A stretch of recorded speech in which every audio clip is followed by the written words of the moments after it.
Hello, this is Jared Anderson. We're going to go over college algebra topics involving polynomials. For this video, the book I'm going to be looking at is the College Algebra with Modeling and Visualization. It's the 5th edition. This is a book that I used while teaching a high school course through Minnesota West Community and Technical College. Authors below. In total, each chapter, or except for chapter 5, has at least a couple topics that involve polynomials throughout. I will admit most of them are polynomials of lower degree. In total, I'd say there's about 17 lessons or 17 total topics that involve polynomials.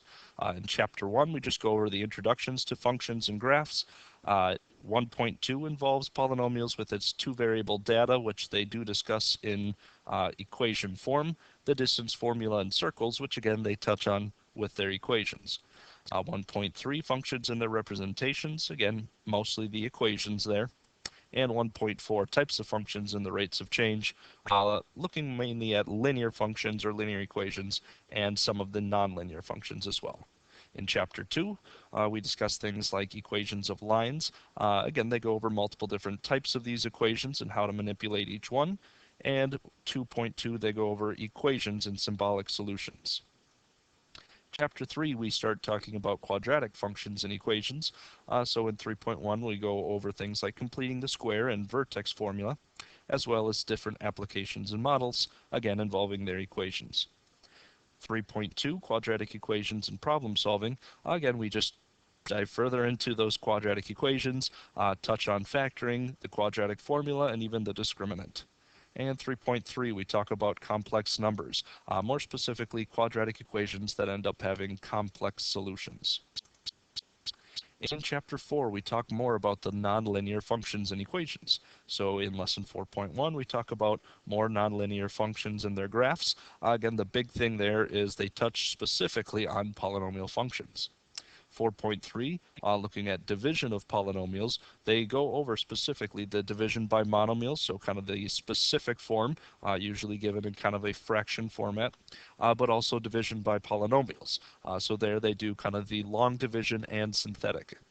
And 4.4, they talk about the real zeros of polynomial functions, both factoring and looking at polynomial equations. Here we also touch on using Desmos to use the graphic form. Chapter 5, they didn't have so much on. They focused more there on exponents and logarithms, but in Chapter 6, we could talk more about systems of equations and inequalities. So 6.1, we start talking about functions and systems of equations in two variables, different models, different forms of what that may look like, and how to solve them.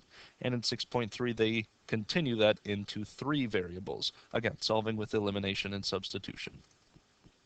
In Chapter 7, we move on to conic sections. So 7.1 focuses on parabolas. Again, just kind of graphically how they may look, the different equations for them, translations and such.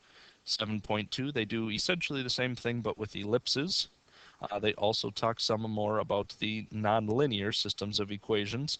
So they talk about how a line might intercept with a parabola or a line might intercept with an ellipse. And again, how to solve those types of systems. And 7.3, they talk about hyperbolas. Again, equations, graphs, and so on. Lastly, in Chapter 8, they kind of just put in the extra pieces. Here's where they talk about probability and such. Out of those lessons, I thought the 8.1 sequences, where they focus more on the arithmetic sequences and geometric sequences, those were the ones that kind of included more about polynomials, whereas the other ones were not so much about polynomials. So again, this book was the College Algebra with Modeling and Visualization. It's a book I used when I taught college algebra at the high school level. There were, again, about a total of 17 topics or so. So thank you.